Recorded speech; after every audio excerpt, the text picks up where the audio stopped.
E allora eccoci qua, andiamo avanti subito con l'altra appunto ricorrenza, quella del 3 novembre 1942. Si chiude la seconda battaglia, per alcuni è la terza, insomma ci sono varie chiavi di lettura, la battaglia di El Alamein, e noi la ricordiamo anche questo con un film, un pezzetto di un film del 1954 appunto sulla divisione Folgore e la battaglia di El Alamein. Guardiamo.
Dopo giorni di lotta, i carri armati non erano riusciti ad aprirsi un varco. 208 di essi stavano inchiodati sulla sabbia.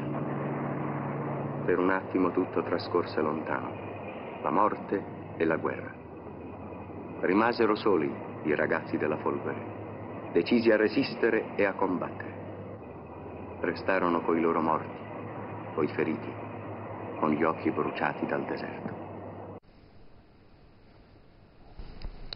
Allora, eccoci qua, rientrati in studio. Allora, un breve pezzo di un film. La particolarità in questo caso, i nostri soldati erano rimasti praticamente senza munizioni, non avevano più la possibilità di colpire da lontano i mezzi corazzati inglesi, e appunto ricorrevano a questa tecnica delle buche nella sabbia per poter attaccare appunto queste mine calamitate ai Panzer, ai carri armati inglesi. Allora, una pagina della nostra storia ovviamente che è restata, insomma, che ha segnato un po' anche l'opinione pubblica, no? Questa battaglia è stata un momento particolare. Cosa dice D'Ascanio? Per me non sono un grande appassionato di guerra, né storicamente né dal punto di vista proprio degli effetti. Non avevo grandi conoscenza di El Alamein, se non per il fatto che, avendo fatto il servizio militare nella divisione Ariete, nell'8° battaglione dei bersaglieri, in qualche maniera ero un po' toccato da queste immagini che si trovavano e un po' di alone che c'era intorno al mistero, intorno a questa battaglia, anche se qui vediamo la storia della Folgore che è stata decimata, erano i paracadutisti, sì. Però lì ci sono stati un complesso di storie e purtroppo anche di cose veramente impensabili. Se pensiamo che per fuggire in ritirata hanno fatto 3.400 km a piedi nel deserto, credo che sono cose che oggi nessuno di noi potrebbe neanche immaginare. Quindi mi piacerebbe che questi tipi di eroismi fossero fatti per altre cose che non per le guerre. Quindi mi ha sorpreso un'altra cosa: tutte queste vicende di cui parliamo sono state poi coperte da film. Tutti quanti hanno avuto film più o meno importanti. El Alamein addirittura l'ho letto in questi giorni. Sì, no, ma ce ne sono anche di più recenti. Sì, 3 o 4 film su queste vicende. Certo che sì. Infatti noi anche li utilizziamo appunto per ricordare al pubblico queste ricorrenze. Ripeto, non mi appassiona molto l'argomento le guerra, vicende. Per cui le vicende delle persone, la sofferenza senz'altro. Ecco, ma San Carlo, c'è questa difficoltà, come diceva D'Ascanio, a immedesimarsi, no? Cioè cercare di capire effettivamente quali erano le condizioni in cui ci si trovava. Si fanno il film, per carità, poi diventa una cosa. Il film poi non so se toglie qualcosa o se effettivamente aiuta. Beh, io non ho visto il film, però sicuramente questa guerra, come altre guerre, la guerra 15-18, ma tutte le guerre, ho sentito il Papa ieri che diceva mai più guerre. E anche questi filmati danno l'idea della perché. Per quale motivo lì, andare a morire in quel modo, lì, in quella terra. Quindi... Certo. Sicuramente Bottacina eventi, come dire, ma non tanto lontani, come dire, da un punto di vista anagrafico, però forse lontani appunto da quella che è la nostra logica, no? Sì, assolutamente sì, sembrano lontanissimi, ma poi pensandoci non sono poi così lontani, insomma, racconti di guerra io li ho avuti dai miei nonni entrambi e quindi insomma è molto più vicino di quanto si possa pensare. Al di là dell'aspetto di quello che è accaduto, che i film poi dopo un po' di parte lo sono sempre, ma questo ci sta, ma cioè, la Folgore è diventata una leggenda con questo, no? Per quanto possa essere di parte il film o comunque la nostra visione, quando Montgomery disse l'abbiamo vinta, ma se avessero avuto i nostri mezzi non ci sarebbe stata storia, avrebbero vinto loro, beh, insomma voglio dire, lo riconosce l'avversario, è chiaro che loro si sono guadagnati, cioè, non una medaglia di più.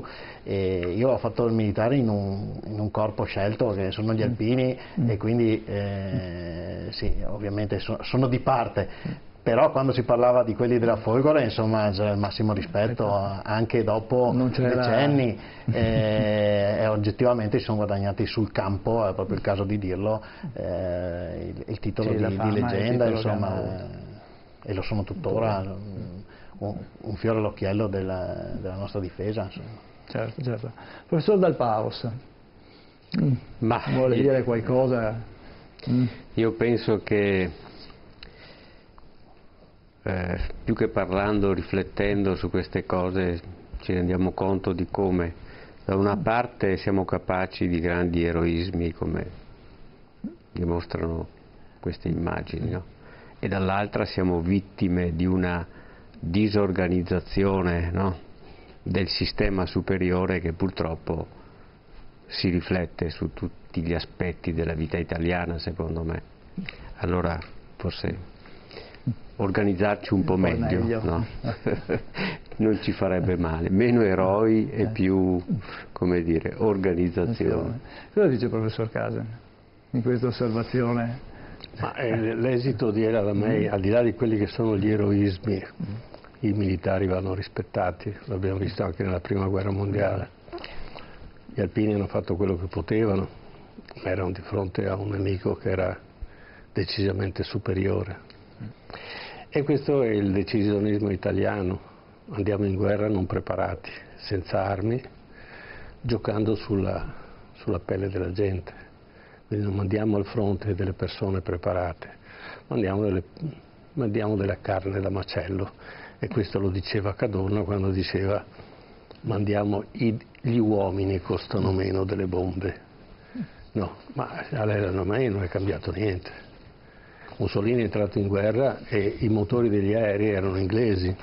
Non so se volevamo farci male, avevamo indovinato, non avevamo neanche una flotta aerea perché prendevano in giro Mussolini quando andava a visitare gli aeroporti, spostavano gli aerei da una parte all'altra, lui credeva di averne 200 invece era 20, adesso non so esattamente il numero, ma la situazione era questa, ma carri armati non ne avevamo dei carri armati che erano lunghi 3,5 metri, con diciamo che era una sorta di fucile di grossa cilindrata, non avevamo capacità di fuoco, Tant'è vero che a Hitler manda i suoi carri armati, e se avessimo avuto carri armati, quello che ha detto il generale inglese è giusto, avremmo vinto.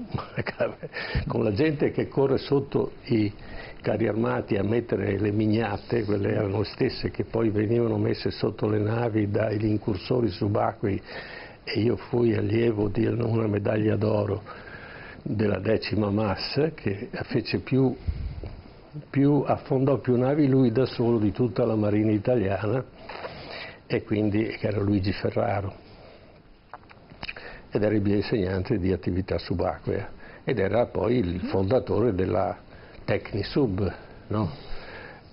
L'inventore delle famose pinne Cressi rondine, no? Tutti chi non le ha usate, e lui era questo genio che usciva da un momento della guerra, però si faceva senza mezzi.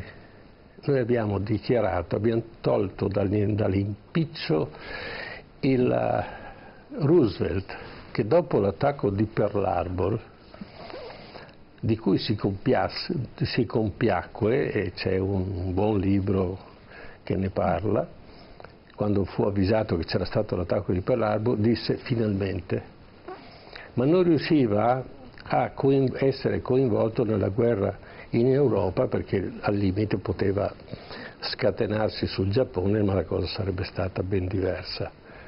Che lo togliamo dall'impiccio perché noi italiani dichiariamo guerra agli Stati Uniti. Probabilmente Mussolini non sapeva la dimensione geopolitica che avevano gli Stati Uniti quando riescono a capovolgere l'esito della prima guerra mondiale, perché sono i più grandi fornitori dell'alleanza, no, contro i prussiani, e viene fatto un blocco navale per cui la Germania non ha più rifornimenti e deve arrivare all'armistizio, costretta ad ogni costo. Noi dichiariamo la guerra, noi dichiariamo questa guerra e non siamo in grado di affrontare i carri armati inglesi, e deve venire Rommel a risolvere il problema.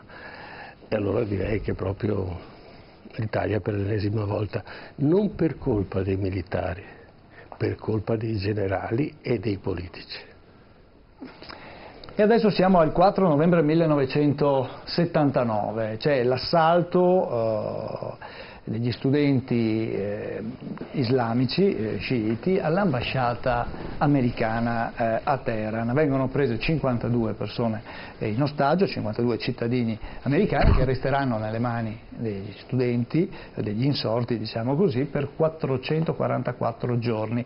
In questo periodo gli Stati Uniti cercano anche di effettuare un'operazione per liberarli, un'operazione che era stata denominata Eagle Crow, artiglio d'aquila, e che però non ebbe successo. Ora ricordiamo la vicenda con questo servizio, c'è anche un aspetto meteo che interviene nella vicenda. Vediamo.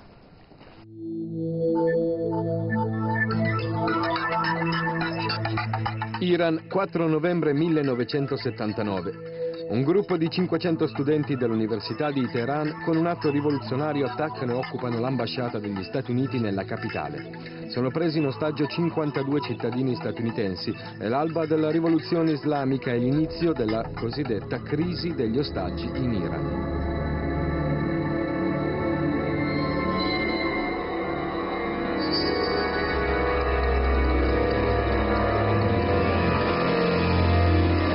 Dopo il 24 aprile 1980, il governo degli Stati Uniti dà inizio a un'operazione di salvataggio denominata Eagle Claw, artiglio d'aquila. Il piano, organizzato nei minimi dettagli, prevede l'installazione nel deserto di 2 campi base per l'atterraggio di 8 elicotteri e 2 aerei da trasporto C-130, adibiti al rifornimento delle forze di liberazione. Dopo il decollo da una portaerei di stanza nell'Oceano Indiano, lo stormo di elicotteri si trova improvvisamente a fare i conti con un nemico inaspettato, un temibile Abub, parola araba per definire una tempesta di sabbia. Le alte temperature e la polvere alzata dal vento impetuoso mettono fuori combattimento ben 3 elicotteri su 8, determinando il fallimento dell'intera missione. Ulteriori incidenti in fase di ritiro delle forze armate causano la morte di 8 soldati americani. Gli ostaggi vengono liberati dopo 444 giorni grazie a lunghe trattative diplomatiche, ma il fallimento dell'esercito americano rappresenta ancora oggi una macchia, la prova di come anche le superpotenze militari non possano nulla davanti alla grandiosità dei fenomeni atmosferici. Beh, ecco qui... Adesso tra un po' parleremo anche noi di fenomeni atmosferici che hanno creato parecchi problemi. Parliamo invece, ricordiamo un po' quello che è stata questa vicenda, un'operazione che è stata decisa dall'allora presidente americano Jimmy Carter ad Ascania. Sì, Carter, beh, ricordo, questo devo dire è un passaggio epocale, perché qui è quando Pascià lascia l'Iran e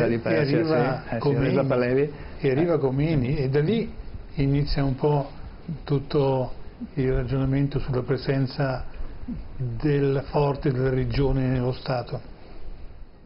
La stranezza di questo è che chi interviene per mediare e salvare, diciamo, gli ostaggi poi alla fine è l'Algeria, che si fa carico di mediare.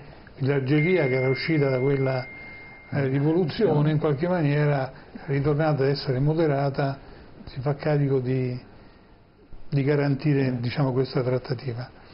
Quindi questo è un momento, secondo me, fondamentale della nostra storia, perché c'è un cambiamento forte, radicale nella presenza appunto di uno Stato che era, diciamo, considerato non religioso, si trasforma completamente e dà via a un fenomeno che si allarga poi a macchia d'olio in tutto e quello secondo me è molto più collegato alle vicende di oggi. Poi anche lì, come in tutte le cose, insomma, i film ce l'hanno raccontato, la vicenda ci sono due film qua, quello degli americani che fuggono e vanno nell'ambasciata canadese, da lì riescono poi. Però qui devo dire è una rivoluzione vera e per fortuna non è cruenta, e quindi la vicenda però è emblematica, ma ha risvolti più in America, perché in America si passa dall'amministrazione Carter poi a Reagan, che sarà lui che in qualche maniera riporterà a casa gli ostaggi. Seccardo, lei lo ricorda questo episodio? Non mi ricordavo il fallimento dell'operazione. Cioè, mi ricordavo che vagamente appunto che c'era stata, perché non ho visto i film. So che ce n'è stato anche uno di recente, Argo, con Ben Affleck, quindi non poi così lontano. Assessore Bottacin, cosa diciamo? Non me lo ricordo perché avevo 10 anni, nel 79, però sì, come al solito interviene quello che è l'interesse del Medio Oriente da parte degli americani, non tanto in quanto area geografica, ma in quanto quello che c'è in Medio Oriente. E poi lì appunto, come è già stato detto, insomma, gli Ayatollah, Khomeini e tutta la discesa poi la caduta di Jimmy Carter, perché poi questo è conseguito appunto alla caduta anche di Jimmy Carter, e poi c'è stato Reagan, insomma, quindi un passaggio sicuramente epocale, con tutti i suoi risvolti, guardandolo adesso, no? Sapendo tutto quello che è successo dopo, certo, sì. È assolutamente interessante da rivedere. Direi un passaggio epocale che sottolinea due aspetti: uno, quello dell'interesse che c'è da parte degli Stati Uniti in quelle aree, c'era e c'è tuttora e c'è sempre stato, per ovvi motivi. E l'altro, appunto, questo movimento rivoluzionario, questi Ayatollah a capo di questa Repubblica Islamica, come veniva chiamata, insomma, no? Comunque anche con gli occhiali del giorno d'oggi, insomma, ci fanno pensare a determinate cose. Certo. Professor Casen. Ma l'operazione Khomeini è un'operazione che veniva da distante. A salvare Khomeini, che era prigioniero dello Shah di Persia, lo Shah di Persia era stato ricollocato al suo posto in funzione anticomunista. Ricordiamo che c'era stato precedentemente un colpo di Stato e lui era venuto in esilio proprio in Italia e poi era stato riportato con un altro colpo di Stato, controcolpo di Stato sempre organizzato dagli americani, ritornò in patria e mise il pugno duro alla politica. Ma nonostante questo naturalmente non ottenne più di tanto. Allora nel frattempo i francesi avevano fatto liberare, perché era prigioniero, Khomeini, e l'avevano portato in Francia, perché non si sa mai. E quel non si sa mai venne buono quando a un certo punto la strategia dell'America era che per affondare una ideologia tipo quella comunista poteva essere soltanto una religione. E allora abbiamo contemporaneamente un'elezione di un Papa che è Giovanni Paolo II, sicuramente persona adatta e abbiamo visto poi come si è mosso in Polonia, e dall'altra parte abbiamo che Khomeini viene preso di peso e riportato in Iran. E lì c'è una sopravvivenza di un governo, diciamo, di Reza Pahlavi che barcolla e si organizza per la fuga, e dall'altra parte Khomeini che però è uno sciita. In quel momento l'Iran non è sciita, è a maggioranza sunnita. Quindi Khomeini ha due difficoltà: far fuori Reza Pahlavi e contemporaneamente imporre il suo aspetto religioso. È come dire cristiani copti e cristiani romani o ortodossi. Quindi c'è una incompatibilità e lo vediamo ancora oggi, no? Questa guerra fratricida nel mondo musulmano e tra sciiti e sunniti. Quindi la prima cosa che fa Khomeini è quella di liberare tutti gli ostaggi del precedente dittatore, che era Reza Pahlavi, che scappa in America. E successivamente, quando si sentono assolutamente liberi, escono fuori da tutti i vari nascondigli i rivoluzionari dell'epoca, ciascuno con le proprie idee, eccetera. Ed avviene il conteggio. Io sono stato a Teheran nel 95 e cercai di ricostruire un po' la situazione. Nel momento in cui tutti vengono fuori, fanno grandi manifestazioni di libertà, finalmente Khomeini ci ha liberato, li conta, li fa fuori tutti. E comanda lui. Ma in questo momento morde la mano che lo ha liberato. Dice: adesso sono nuovamente al potere e io non sono solo anticomunista, ma sono anche anti-americano, e abbiamo questa vicenda, no?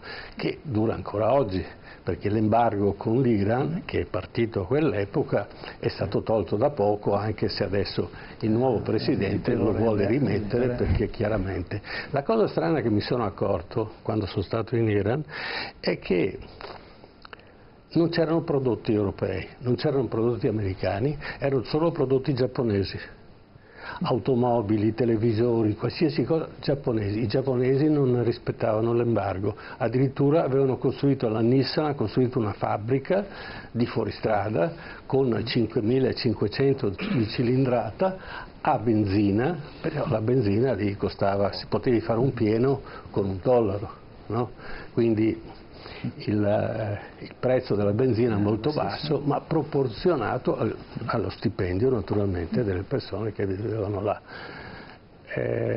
Questo è stato l'Iran, e l'Iran è diventato però un ostacolo per il passaggio della droga, perché Khomeini fece una barriera e c'era la pena, e c'è tuttora la pena di morte per tutti quelli che non solo commerciano ma anche assumono droga. Se trovano un drogato veniva ammazzato per la strada, eccetera, che allora usavano molto in Iran questa cosa. E naturalmente è un mondo, l'Iran galleggia sul petrolio, l'aver tolto dal mercato il petrolio dell'Iran ha fatto sì che il petrolio potesse mantenere dei prezzi molto alti, E fin tanto che noi possiamo approvvigionarci in nazioni che non hanno nessuna possibilità, potere contrattuale, tipo Libia, tipo Siria e altri paesi che oggi sono in una situazione, diciamo, disastrosa, non conviene creare un mercato del petrolio. Certo. Professor Del Pauso, vuole chiudere lei questo giro di... Ma io non è che mi entusiasmi molto a sentir parlare di Khomeini, perché mi viene in mente un collega persiano che insegnava all'Università di Tabriz e che aveva quindi anche una posizione di un certo prestigio. Lasciò tutto per portare la famiglia in Italia, conducendo una vita di tutt'altro tenore rispetto a quella che probabilmente aveva nel suo paese, solo perché non voleva che le figlie crescessero in quella cultura, no? E questo credo che dovrebbe far riflettere. Certo. Esaltarsi da una parte o dall'altra forse non fa mai bene. Bene, allora andiamo in pubblicità, torniamo subito e a questo punto iniziamo anche a parlare di un'altra ricorrenza, quella dell'alluvione appunto del 31 ottobre, ma questi sono giorni anche di altre importanti alluvioni che hanno interessato il Veneto, e parleremo anche della siccità tra poco, dopo la pubblicità.